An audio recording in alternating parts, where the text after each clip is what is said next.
아버지, 서윤 씨는 가진 게 없어도 단 한 번도 사람을 함부로 대한 적이 없어요.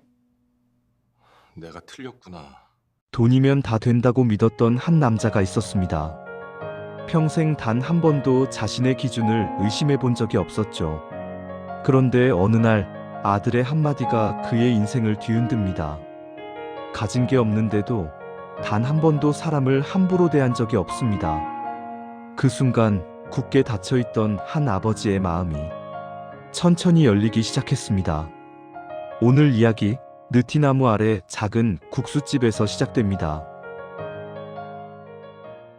도연이 장가간다더니 상대가 국수집 한다는 여자래요. 애까지 키운다던데 자기 자식도 아니고. 윤태식은 그 말을 흘려들으려 했습니다. 그러나 귀에 한 번 박힌 말은 좀처럼 빠져나가지 않았습니다. 평생 건설 현장을 누비며 땅을 일구고 건물을 세워온 사람. 젊은 시절부터 새벽 5시에 일어나 현장을 돌고 밤 12시가 넘어야 귀가했던 사람. 그 시간들이 쌓여 회사가 됐고 회사가 쌓여 이름이 됐습니다. 그런 그에게 성공이란 단어는 철학이 아니라 삶의 방식이었습니다. 그래서였을까요? 아들 도연이 처음 그 이야기를 꺼냈을 때 태식은 표정 하나 흔들리지 않은 채 찻잔을 내려놓았습니다. 그리고 딱 한마디만 했습니다. 내가 한번 봐야겠다. 도연은 그 짧은 한마디가 무엇을 의미하는지 알고 있었습니다. 승낙이 아니었습니다. 심사였습니다. 윤태식이 무언가를 보겠다고 할 때는 반드시 결론을 내렸고 그 결론은 언제나 그의 기준을 통과한 것들만 남겼습니다. 수십 년간 사업 파트너를 고를 때도 며느리감을 그릴 때도 마찬가지였습니다. 그는 감정보다 판단을 앞세우는 사람이었습니다.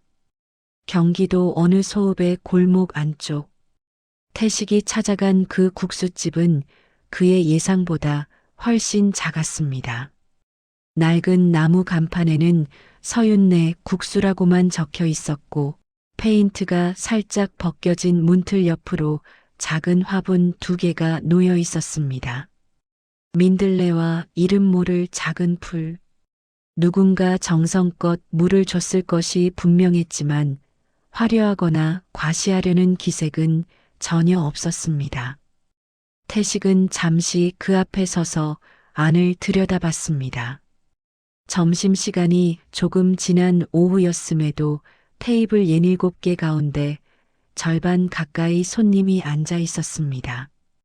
동네 어르신들이 대부분이었고 간간히 작업복 차림의 중년 남성들도 보였습니다. 조용하지만 비어있지 않은 공간.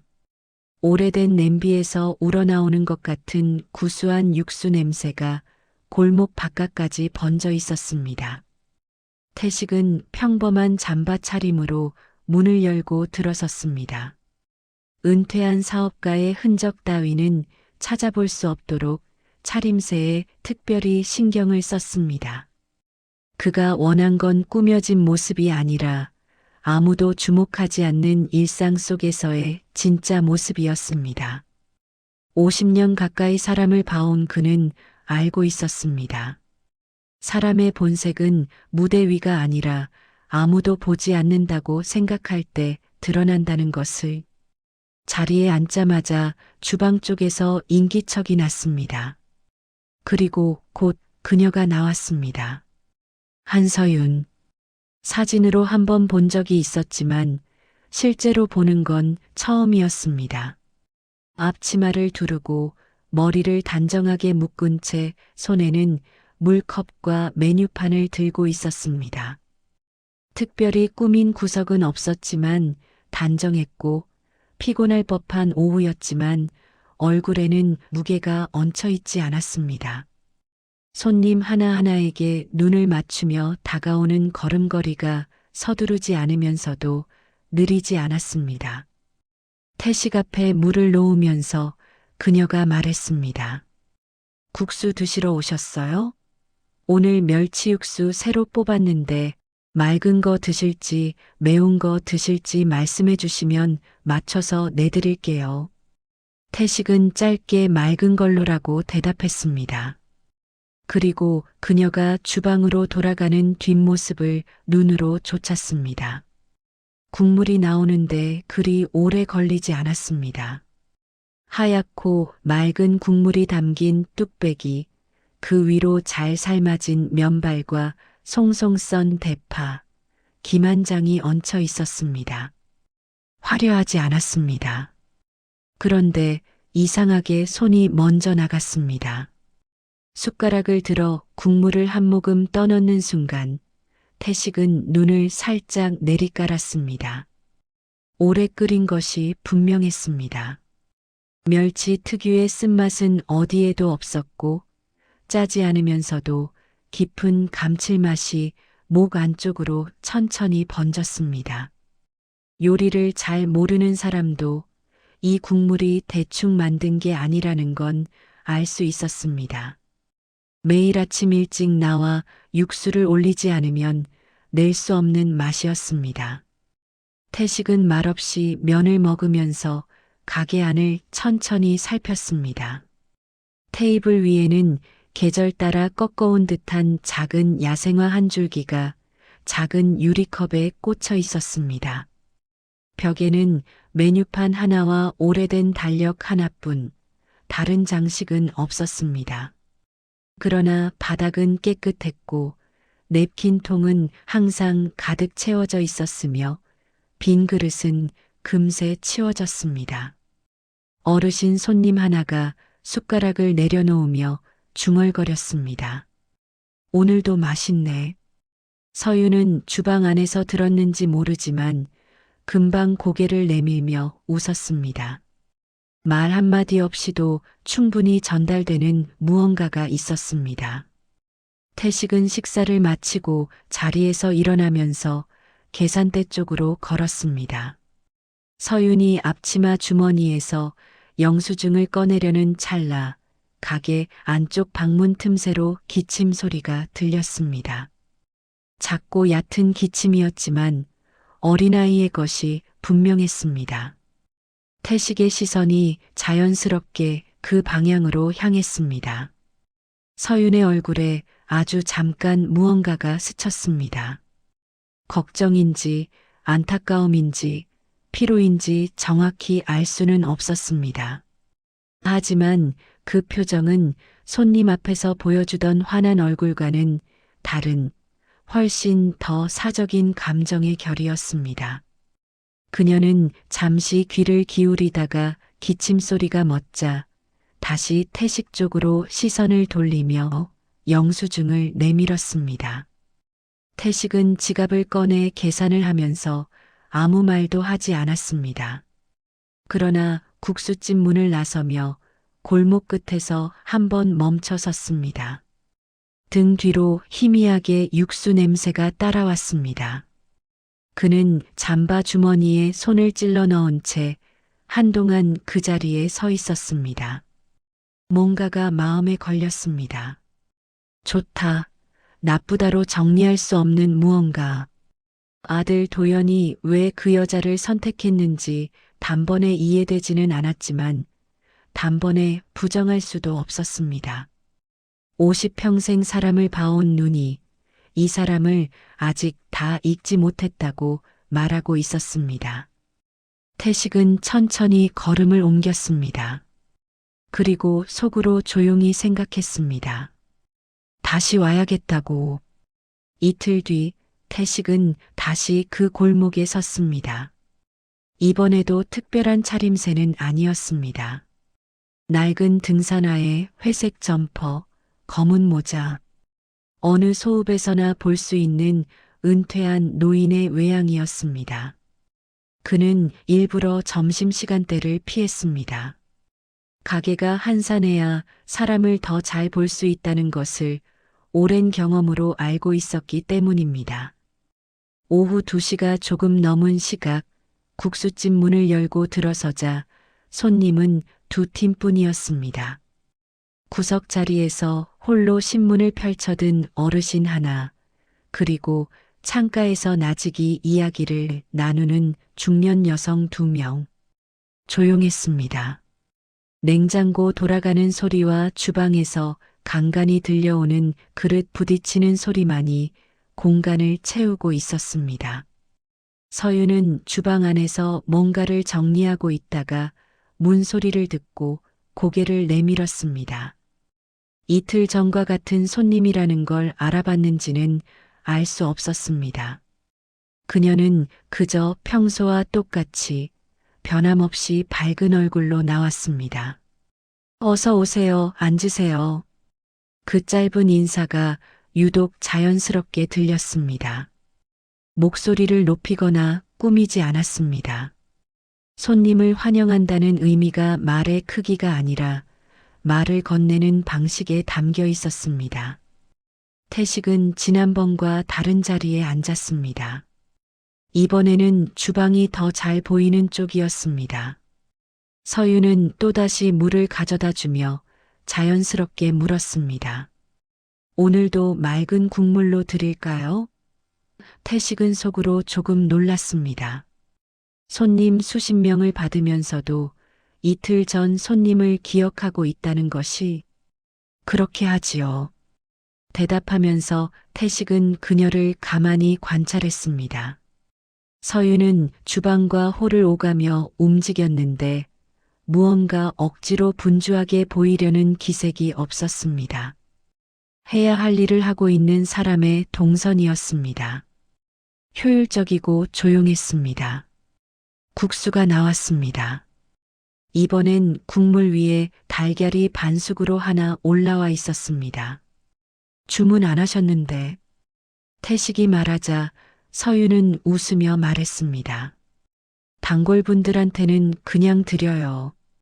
어제 장에서 달걀 많이 들어왔거든요. 단골. 태식은 그 단어를 잠시 곱씹었습니다. 겨우 2번 온 손님에게 그런 말을 쓰는 건 흔한 일이 아니었습니다. 과장도 아니었습니다. 그저 이 가게에 2번 발을 들인 사람이면 그렇게 여기겠다는 서윤 나름의 사람을 맞이하는 방식이었습니다. 태식은 달걀을 반으로 가르며 생각했습니다. 이 여자는 계산적이지 않다. 혹은 너무 잘 계산된 친절을 구사하는 사람이다. 그 둘을 구분하는 건 생각보다 어려웠습니다. 특히 상대가 스스로를 드러내지 않는 사람일수록 더욱. 창밖으로 시선을 돌리자 골목에 아이 둘이 뛰어가는 모습이 보였습니다. 태식은 자신도 모르게 방 안쪽을 흘끗 바라봤습니다. 닫혀있는 문. 이틀 전 그 기침 소리가 났던 곳이었습니다. 서윤은 그 시선을 느꼈는지 아닌지 모를 태도로 다른 테이블로 물컵을 가져다 주고 있었습니다. 굳이 설명하거나 덮으려는 태도가 없었습니다. 그냥 자신이 해야 할 일을 하고 있었습니다.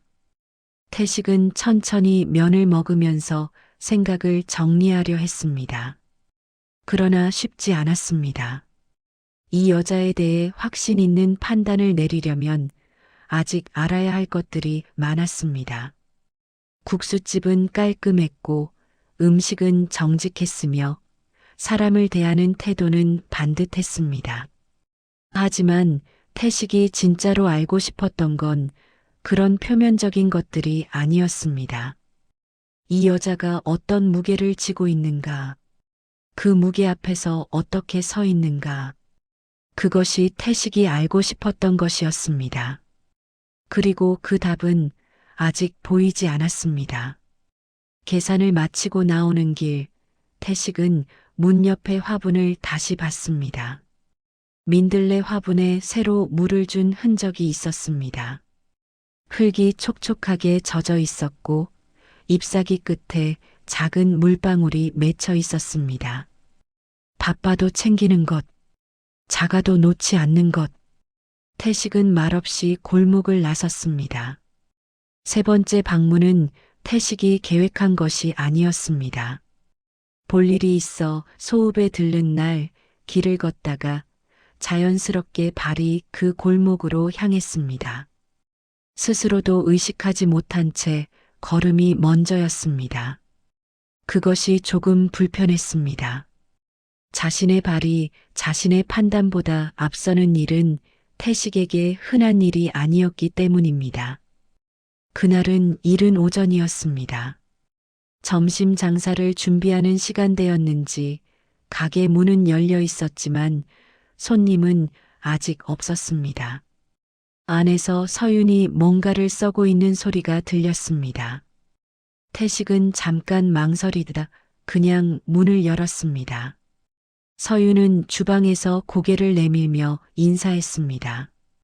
그런데 그날은 평소와 조금 달랐습니다. 얼굴에 피곤함이 더 짙게 배어 있었습니다. 눈 아래 그림자가 어제 오늘의 것이 아닌 듯 보였습니다. 어서 오세요. 아직 국물이 좀 덜 됐는데 조금만 기다리시면 괜찮겠어요? 태식이 자리에 앉아 기다리는 사이 방 안쪽에서 소리가 들렸습니다. 이번에는 기침이 아니었습니다. 무언가 뒤척이는 소리, 그리고 작은 신음 같은 것이었습니다. 잠에서 깼다가 다시 잠드는 아이의 소리였습니다. 서윤은 잠깐 손을 멈추고 그 소리에 귀를 기울였습니다. 그러다 조용히 주방을 나와 방문을 살며시 열었습니다. 태식은 그 문틈으로 안을 들여다보지는 않았지만 서윤이 아이에게 조용히 뭔가를 건네는 소리를 들었습니다. 물을 가져다 주는 것 같았습니다. 이불을 여며주는 것 같기도 했습니다. 잠시 후 서윤이 방문을 조용히 닫고 다시 주방으로 들어가면서 태식은 조심스럽게 물었습니다.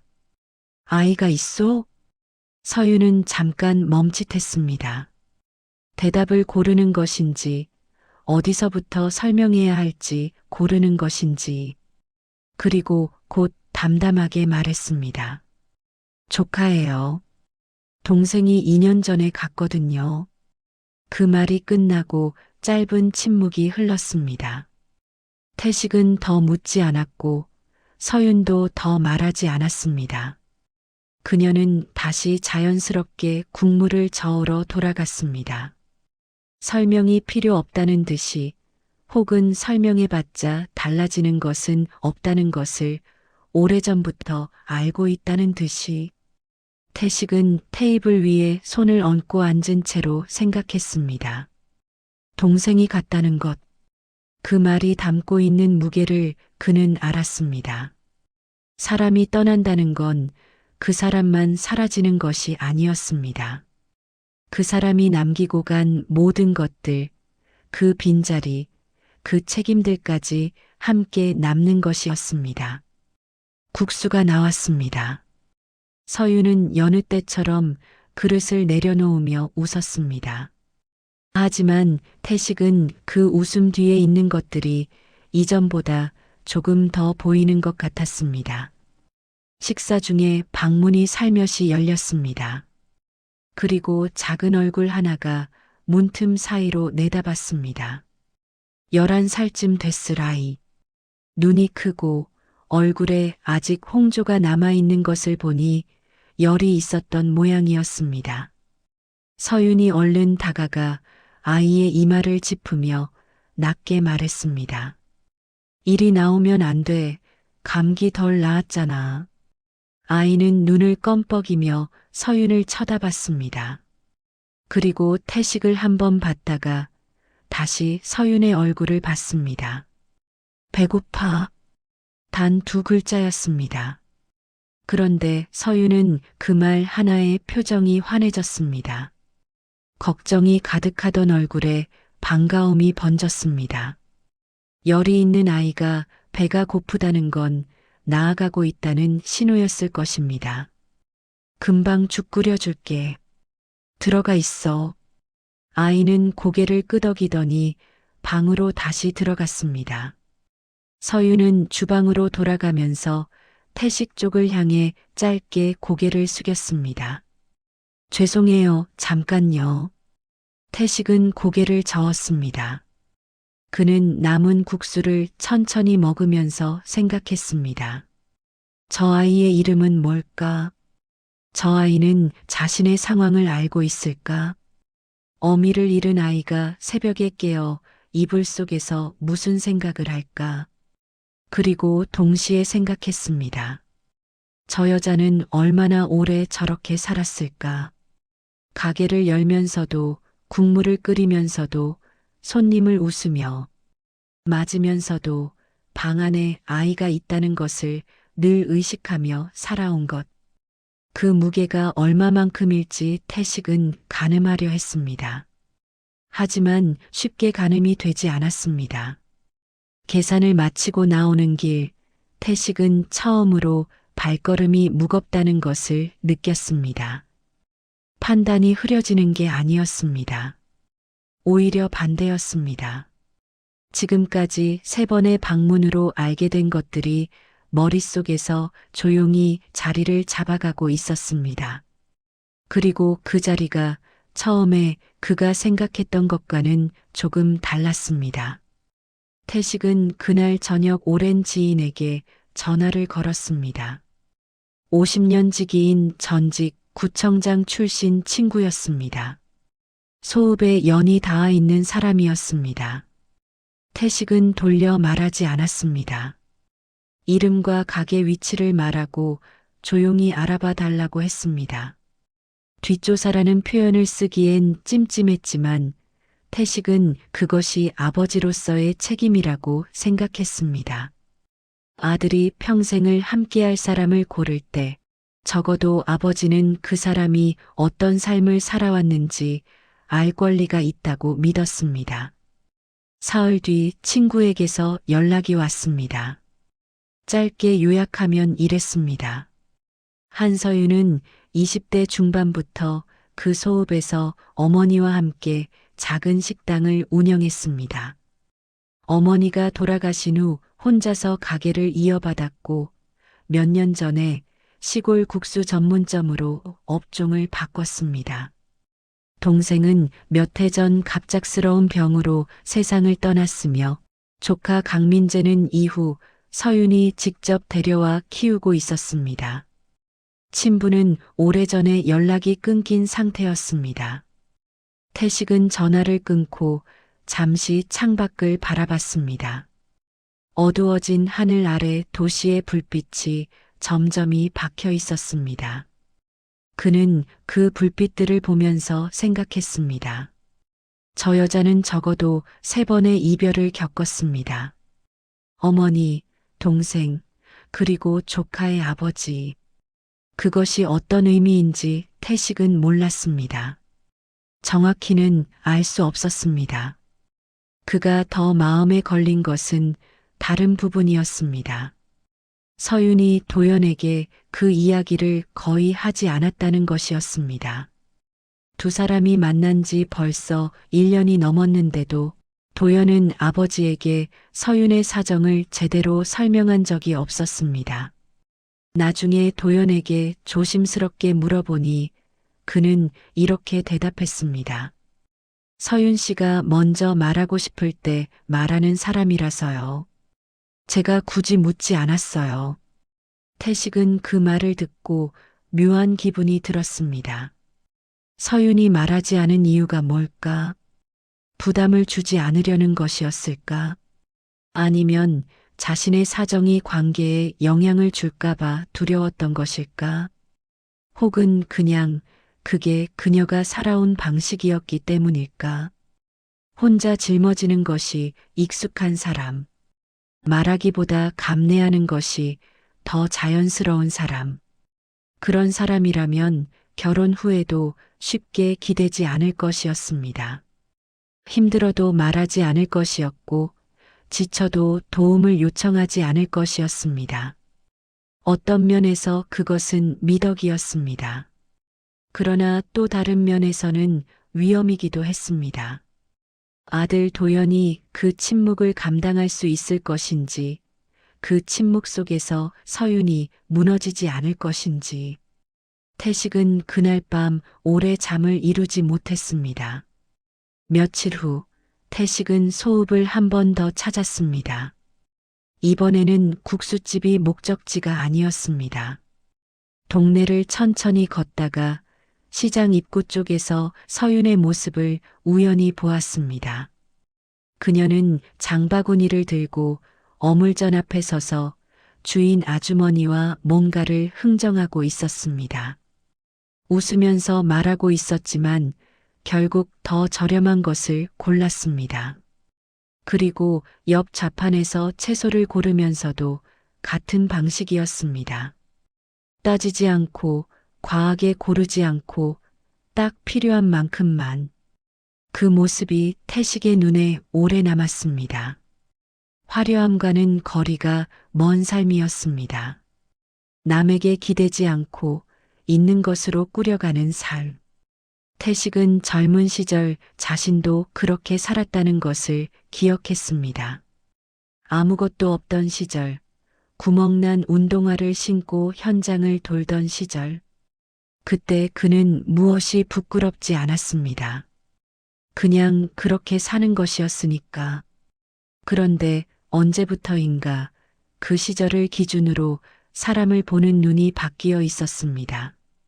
가진 것, 보이는 것, 배경. 그것들이 먼저 들어왔습니다. 서윤을 처음 들었을 때 마음이 복잡해진 이유도 어쩌면 그 기준이 먼저 작동했기 때문이었을 것입니다. 시장을 벗어나는 서윤의 뒷모습을 보면서 태식은 조용히 생각했습니다.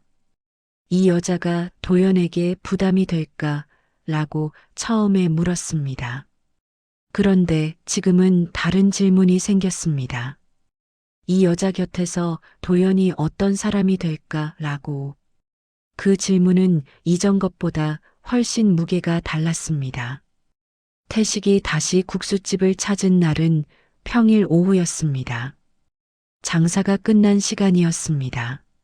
미리 알고 온 것도 아니었는데 마침 서윤이 마지막 테이블을 닫고 있었습니다. 문이 열려 있었고 태식은 안으로 들어서며 조용히 말했습니다. 장사 끝났소? 서윤은 고개를 들고 잠깐 눈을 마주쳤다가 고개를 끄덕였습니다. 손에 들고 있던 행주를 내려놓으며 자리를 권했습니다. 두 사람은 처음으로 손님과 주인이 아닌 자리에 마주 앉았습니다. 서윤은 냉수 2잔을 가져다 놓았습니다. 별말 없이 태식도 바로 본론을 꺼내지 않았습니다. 잠깐 컵을 손으로 감싸 쥐었다가 창밖을 한번 봤다가 그러다 입을 열었습니다. 몇 번 들렀소? 가게에.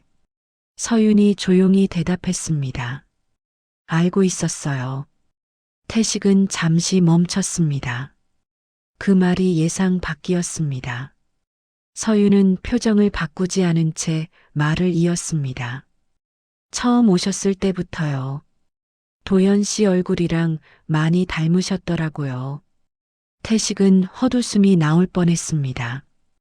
50년 사람을 봐온 눈이 자랑이었는데 정작 그 눈이 들킨 것은 처음이었습니다. 그는 기침을 한번 하고 자세를 고쳐 앉았습니다. 알면서 모른 척 했소? 여기까지 오신 데는 이유가 있으실 거잖아요. 그 이유를 먼저 들어야 할 것 같아서요. 태식은 그 말을 듣고 잠시 서윤을 바라봤습니다. 당황하거나 경계하는 기색이 없었습니다. 그렇다고 긴장을 숨기며 능숙하게 대처하는 것도 아니었습니다. 그냥 있는 그대로 이야기를 들을 준비가 된 사람의 얼굴이었습니다. 태식은 마음속으로 준비해온 말들을 정리했습니다. 사실 며칠 전부터 생각해온 이야기였습니다. 이 여자에게 무언가를 제안하는 것, 물질적인 도움을 건네고 그것을 받아들이는 방식을 보는 것. 사람의 됨됨이는 어려울 때보다 도움을 앞에 두고 어떻게 반응하느냐에서 더 잘 드러난다는 것을 태식은 오래전부터 알고 있었습니다. 가게를 더 넓혀보는 건 어떻겠소? 내가 도움을 줄 수 있소? 말을 꺼내고 나서 태식은 서윤의 표정을 주시했습니다. 놀라움이 잠깐 스쳤습니다. 그러나 그게 전부였습니다. 서윤은 크게 동요하지 않았습니다. 잠깐 시선을 내리깔았다가 다시 태식을 바라보며 천천히 입을 열었습니다. 도움은 감사하지만 제 선택과 제 삶은 제가 책임지고 싶습니다. 짧은 문장이었습니다. 그러나 그 안에 담긴 무게는 짧지 않았습니다. 거절이었지만 차갑지 않았고 분명했지만 날이 서지 않았습니다. 태식은 그 대답을 기다리는 사이 여러 가지 반응을 예상했었습니다. 망설임, 감사 인사, 혹은 반대로 단호한 거부. 그런데 실제로 돌아온 것은 그중 어느 것도 아닌 조용하고 흔들림 없는 자기 자리였습니다. 태식은 다시 물었습니다. 자존심이요? 서윤은 잠깐 생각하더니 고개를 저었습니다. 자존심이라기보다는 순서의 문제예요. 태식이 눈썹을 조금 올렸습니다. 서윤이 말을 이었습니다. 제가 지금 이 가게를 운영하는 건 제가 할 수 있어서예요. 민재를 키우는 것도 마찬가지고요. 누군가의 도움을 받아서 더 크게 키우는 것보다 제 속도로 제 방식대로 해나가는 게 저한테는 더 맞아요. 그게 민재한테도 맞고요. 태식은 그 말을 곱씹었습니다.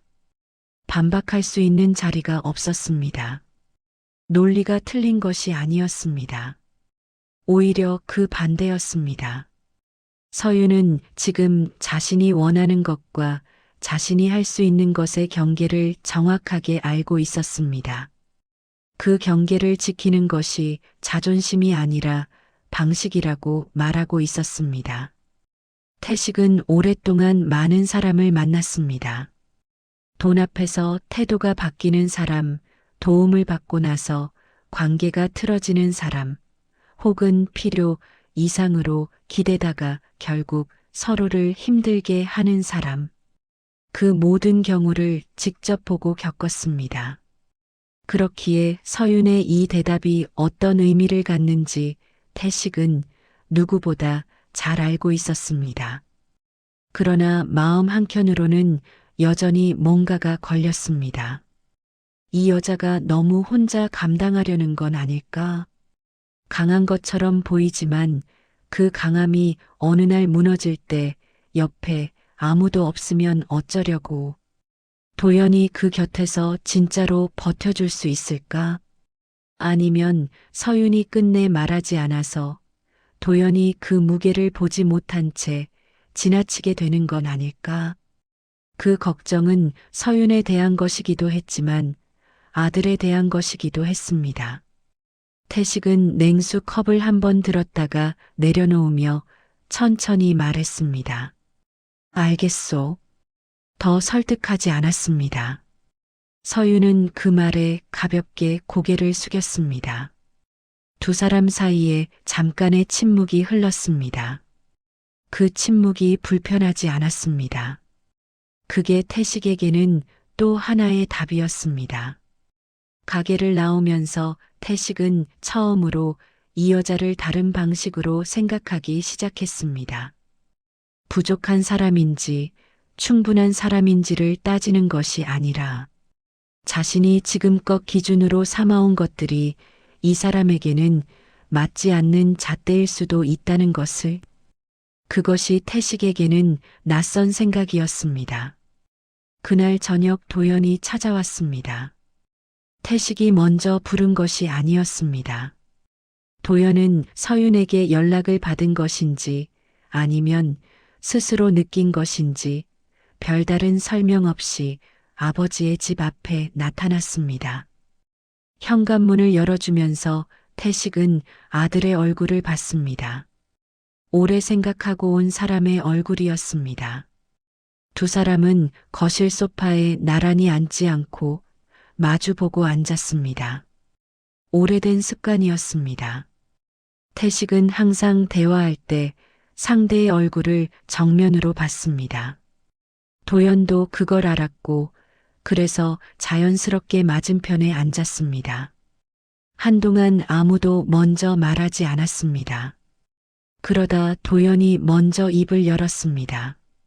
조심스러운 목소리였지만 물러서는 목소리는 아니었습니다. 아버지, 서윤 씨는 저보다 민재를 더 먼저 생각합니다. 그게 제가 존경하는 이유예요. 태식은 아무 말하지 않았습니다. 도연이 계속했습니다. 처음 서윤 씨를 만났을 때 저는 그냥 좋은 사람이라고 생각했어요. 그런데 같이 시간을 보내면서 알게 됐어요.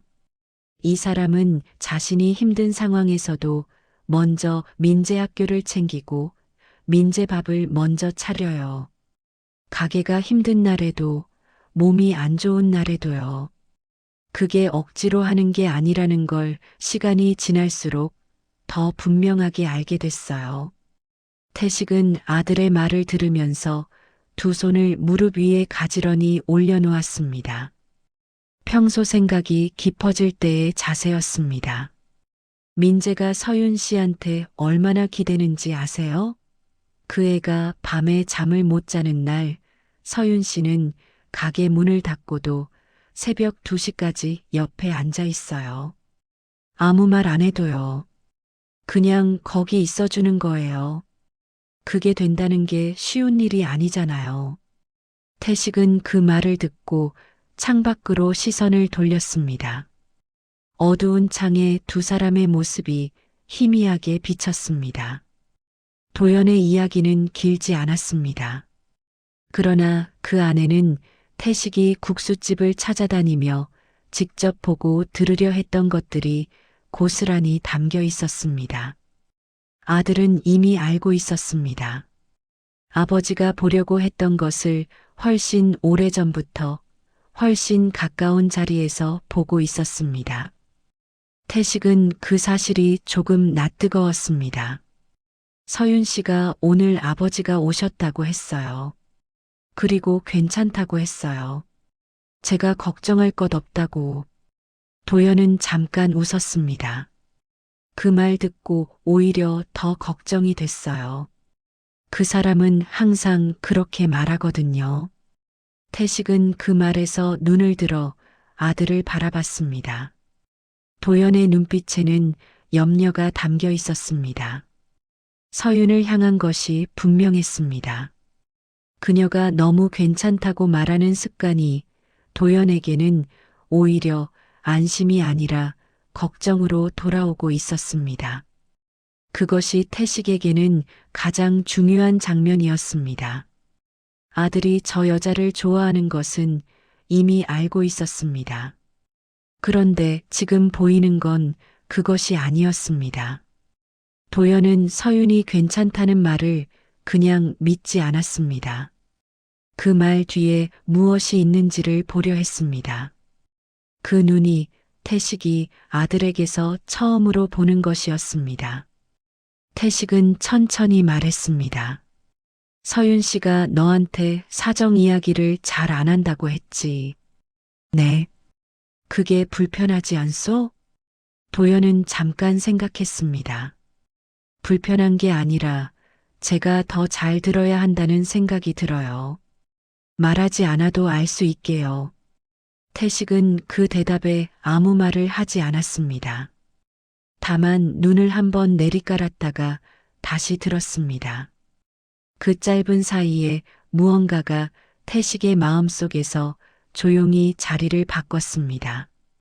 반대할 이유를 찾으러 갔다가 찬성할 이유를 발견하는 것.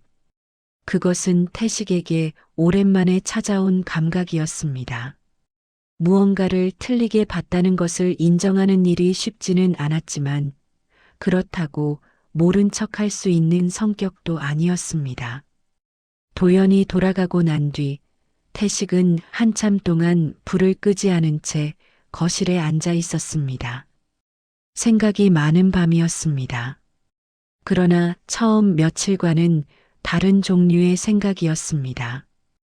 이제 그는 서윤이 아들에게 맞는 사람인지를 따지는 것이 아니라 그 두 사람이 함께 어떤 삶을 만들어갈 것인지를 생각하고 있었습니다. 그리고 그것은 이미 판단이 기울었다는 의미이기도 했습니다. 태식이 다시 국수집을 찾은 건 도연이 다녀간 지 열흘쯤 지난 어느 오후였습니다. 그 사이 날씨가 조금 바뀌어 있었습니다. 봄이 완전히 자리를 잡은 건지 골목 어귀의 느티나무에 연두색 잎이 가득 돋아나 있었습니다. 그 나무가 국수집 바로 앞에 있다는 걸 태식은 그제야 제대로 눈에 담았습니다. 몇 번을 지나쳤는데도 그냥 지나쳤던 것이었습니다. 사람은 보고 싶은 것을 보고 보려 하지 않는 것은 지나치는 법이라고 태식은 오래전에 배웠습니다. 그런데 그 말이 자신에게도 해당된다는 건 여전히 쉽게 받아들이기 어려웠습니다. 점심 장사가 막 끝난 시간이었습니다. 손님이 2명 남아 있었고 서윤은 그들의 그릇을 치우고 있었습니다. 태식이 들어서자 평소처럼 인사를 건넸습니다. 특별히 달라진 것이 없는 태도였습니다. 며칠 전 제안을 거절한 일도 도연이 다녀간 일도 서윤의 얼굴 위에는 흔적이 없었습니다. 그것이 태식에게는 오히려 인상적이었습니다. 보통 사람이라면 어색함이 남았을 것입니다. 예비 시아버지 될 사람이 신분을 숨기고 가게를 드나들었고 돈을 건네려다 거절당했으니까요. 그 상황이 불편하지 않을 수 없는데 서윤은 그냥 평소처럼이었습니다. 억지로 아무렇지 않은 척하는 것과 진짜로 담담한 것의 차이를 태식은 구분할 수 있었습니다. 서윤은 후자였습니다. 국수를 다 먹고 나서 태식은 자리에서 일어나지 않았습니다. 서윤이 남은 테이블을 닦으러 오는 타이밍을 기다렸습니다. 그리고 서윤이 가까이 왔을 때 태식은 조용히 물었습니다. 왜 그 아이를 책임졌소? 서윤의 손이 잠깐 멈췄습니다. 그러나 표정은 굳지 않았습니다. 행주를 테이블 위에 가지런히 내려놓더니 맞은편 의자를 살짝 빼고 앉았습니다. 손님이 다 나간 가게 안에서 두 사람이 마주 앉는 건 처음이었습니다. 서윤은 잠깐 생각하는 것처럼 보였습니다. 대답을 꾸미는 것이 아니라 어떤 말로 시작하면 좋을지를 고르는 눈빛이었습니다. 그리고 웃었습니다. 앞에서 자주 보이던 손님을 맞이하는 웃음이 아니라 조금 더 안쪽에서 나오는 웃음이었습니다. 가족이니까요. 누군가는 그 자리에 있어야 하잖아요. 짧은 대답이었습니다. 그러나 태식은 그 짧음이 대충 생각한 결과가 아니라는 것을 알았습니다. 오히려 그 반대였습니다. 너무 오래 생각한 나머지 이제는 더 이상 복잡하게 말할 필요가 없어진 사람의 대답이었습니다. 태식은 천천히 다시 물었습니다. 힘들지 않소? 서윤은 이번에는 바로 대답하지 않았습니다. 잠깐 시선을 창밖으로 돌렸습니다. 느티나무 잎사귀가 바람에 살랑이고 있었습니다. 그걸 잠시 바라보다가 서윤이 말했습니다. 힘들죠. 근데 힘들다는 게 그만하고 싶다는 말은 아니에요. 태식은 그 문장을 오래 붙들었습니다. 힘들다는 것과 그만하고 싶다는 것이 같은 말이 아니라는 것. 당연한 것처럼 들리지만 실제로 그 경계를 지키며 사는 사람은 많지 않았습니다. 사람은 힘들면 대개 그만두고 싶어지고 그만두지 못하면 원망이 생깁니다. 그런데 이 여자는 그 두 가지를 분리하고 있었습니다. 힘든 것은 힘든 것이고 하겠다는 것은 따로 있다고. 태식은 문득 오래전 자신의 현장 시절이 떠올랐습니다. 새벽에 일어나 시멘트 냄새 속에서 하루를 시작하던 날들. 그때도 힘들지 않은 날이 없었습니다. 그러나 그만하고 싶다는 생각은 잘하지 않았습니다. 해야 하는 것이 있었기 때문이 아니라 그게 자신의 삶이었기 때문이었습니다. 서윤이 지금 하는 말이 그것과 닮아 있었습니다. 두 사람은 잠시 아무 말 없이 앉아 있었습니다. 가게 안은 조용했고 느티나무 잎이 창에 초록 그림자를 드리웠습니다. 어색하지 않은 침묵이었습니다. 처음 며칠과는 달리 이제 이 침묵 안에는 탐색이 아닌 다른 무언가가 있었습니다. 태식이 자리에서 일어나려다 한 가지를 더 물었습니다. 민재는 잘 지내오? 서윤의 얼굴에 진짜 웃음이 올라왔습니다. 네. 요즘은 학교 끝나면 여기 와서 숙제해요. 가게 구석에 앉아서요. 그리고 조용히 덧붙였습니다. 적응하고 있어요. 천천히. 태식은 고개를 끄덕였습니다. 그리고 아무 말 없이 일어나 계산을 하고 가게를 나섰습니다. 느티나무 아래를 지나면서 태식은 발걸음을 멈추고 잠깐 나무를 올려다봤습니다. 제법 오래된 나무였습니다. 줄기가 굵고 뿌리는 땅속 깊이 박혀 있을 것이 분명했습니다. 바람이 불어도 잎사귀만 흔들리고 나무 자체는 꿈쩍하지 않았습니다. 태식은 그 나무를 보면서 생각했습니다. 저 여자가 저 나무를 닮았다고. 흔들리지 않는 게 아니라 흔들려도 뿌리가 버티고 있는 것이라고. 그것이 태식이 오래 찾아온 답이었습니다. 그로부터 몇 달이 흘렀습니다. 태식은 어느새 국수집에 단골이 되어 있었습니다. 처음에는 일주일에 한 번, 그러다 열흘에 한 번, 지금은 따로 날짜를 세지 않아도 자연스럽게 발이 향하는 곳이 되었습니다. 동네 어르신들과 나란히 앉아 멸치 육수를 마시는 것이 이제는 전혀 어색하지 않았습니다. 오히려 그 자리가 편했습니다. 서윤은 언제부터인가 태식이 오면 따로 메뉴를 묻지 않았습니다. 그냥 맑은 국물에 달걀 반숙 하나, 그리고 깍두기를 내왔습니다. 태식이 매번 같은 것을 시킨다는 걸 알고 있었고, 그것을 미리 챙기는 것이 자연스럽게 자리를 잡은 것이었습니다. 작은 일이었지만 태식은 그 작은 것 안에 서윤의 방식이 담겨 있다는 것을 알았습니다. 도연과 서윤의 혼인 이야기는 천천히 구체화되고 있었습니다. 태식은 더 이상 반대도 적극적인 찬성도 표현하지 않았습니다. 그러나 누가 봐도 알 수 있는 변화가 생겼습니다. 도연이 서윤에 대해 이야기할 때 태식이 끊지 않고 들었습니다. 그리고 가끔은 먼저 물었습니다. 민재는 어떻게 지내더냐? 그 한마디가 도연에게는 더 이상의 설명이 필요 없는 신호였습니다. 어느 날 태식은 국수집에 들렀다가 마침 가게 안에 민재가 있는 것을 봤습니다. 학교를 마치고 온 모양이었습니다. 구석 자리에 가방을 내려놓고 교과서를 펼쳐놓은 채 뭔가를 끄적이고 있었습니다. 연필을 쥔 손이 작았습니다. 그리고 집중하는 얼굴이 서윤과 어딘가 닮아 있었습니다.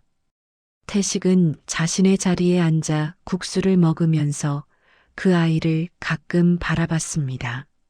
민재는 처음에는 태식을 의식하는 것 같았지만 시간이 조금 지나자 다시 자기 숙제에 몰입했습니다. 아이가 모르는 문제를 만났는지 연필을 내려놓고 멍하니 교과서를 보고 있었습니다. 서윤은 주방에서 바쁜 모양이었습니다.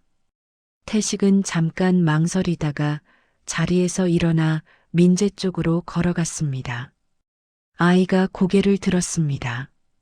태식이 교과서를 내려다보니 수학 문제였습니다. 분수의 나눗셈. 어렵지 않은 내용이었지만 처음 접하는 아이에게는 개념이 낯설게 느껴질 수 있는 부분이었습니다. 이게 헷갈리지? 민재가 고개를 끄덕였습니다. 말이 없는 아이였지만 경계하는 눈빛은 아니었습니다. 태식은 빈 의자를 당겨 앉으며 연필을 빌렸습니다. 그리고 교과서 옆빈 노트에 천천히 그림을 그려가며 설명했습니다. 복잡하게 하지 않았습니다. 오래전에 손자에게 뭔가를 가르쳐준 기억을 떠올리며 눈높이를 낮추고 천천히. 민재는 처음에는 멀뚱히 듣다가 조금씩 이해가 되는지 연필을 들어 따라 써봤습니다. 그리고 문제를 풀었습니다. 맞았습니다. 아이의 얼굴에 작은 안도가 번졌습니다. 그게 전부였습니다. 태식은 다시 자기 자리로 돌아갔고 민재는 다음 문제를 풀기 시작했습니다. 주방에서 그 장면을 봤는지 서윤이 아무 말 없이 태식에게 숭늉 한 잔을 가져다 줬습니다. 눈이 잠깐 마주쳤을 때 서윤이 말없이 고개를 숙였습니다. 태식도 말없이 받았습니다. 그날 집으로 돌아오는 길에 태식은 오래 생각했습니다. 자신이 처음 서윤을 봤을 때의 기준이 무엇이었는지, 가진 것, 배경, 형편, 그리고 그것들이 아들의 삶에 어떤 영향을 줄 것인지에 대한 계산. 그 계산이 틀린 것은 아니었습니다. 살면서 그 계산은 분명히 중요했고 태식은 그것으로 적지 않은 것들을 지켜왔습니다. 그러나 지금 돌아보면 그 계산 안에 빠진 것이 있었습니다. 사람이 어떤 무게를 지고 있는가, 그 무게 앞에서 어떻게 서 있는가, 그리고 자기 옆에 있는 사람을 어떤 방식으로 바라보는가. 서윤은 가진 것이 많지 않았습니다. 그러나 지금 이 여자가 짊어지고 있는 것들의 무게는 태식이 젊은 시절 현장에서 들었던 것보다 가볍지 않았습니다. 그리고 그 무게 아래서 단 한 번도 사람을 향한 시선이 흐려지지 않았습니다. 손님을 맞을 때도, 민재를 돌볼 때도, 도연 곁에 있을 때도, 그것이 태식이 50평생 가장 어렵다고 생각해온 것이었습니다. 며칠 뒤 태식은 조용히 움직였습니다. 서윤에게 직접 말하지 않았습니다. 도연에게도 알리지 않았습니다. 소읍 주민센터를 통해 아이들을 위한 공부방이 공간은 있지만 운영 인력이 부족하다는 이야기를 들었고 태식은 조용히 그 운영을 정기적으로 지원할 수 있는 방법을 찾아 연결했습니다. 자신의 이름을 내걸지 않았습니다. 그냥 익명으로 필요한 곳에 닿을 수 있는 방식으로. 그것은 서윤에게 주는 것이 아니었습니다.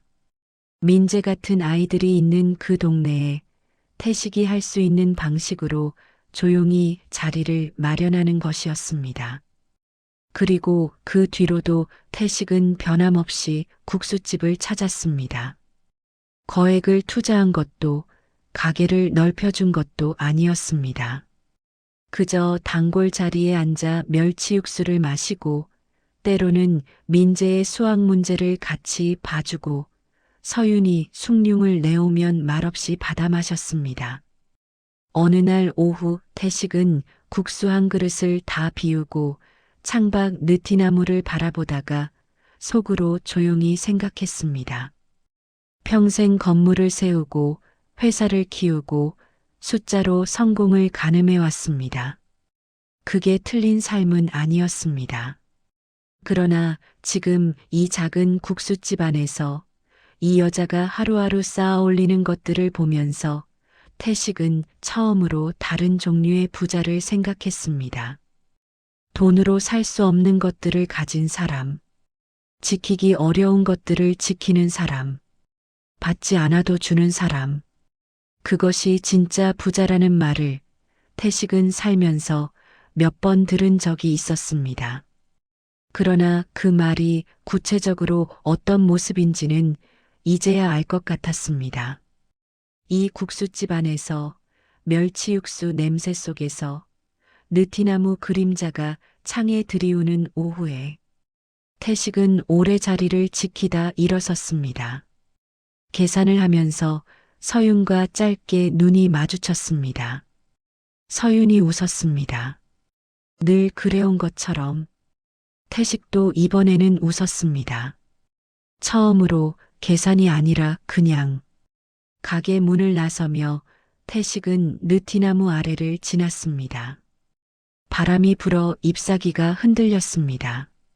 나무는 흔들리지 않았습니다. 태식은 그 나무를 한번 올려다보다가 천천히 걸음을 옮겼습니다. 더 이상 판단하러 오는 길이 아니었습니다. 그냥 오는 길이었습니다. 그것으로 충분했습니다. 돈보다 귀한 건 사람의 마음이라는 걸 이제야 알겠구나. 태식은 그 말을 소리 내지 않았습니다. 그냥 마음속에서만 꺼냈다가 조용히 접었습니다. 말로 꺼내기엔 너무 오래 걸린 깨달음이었기 때문이었습니다. 골목 끝을 돌아서면서 태식은 뒤를 한번 돌아봤습니다.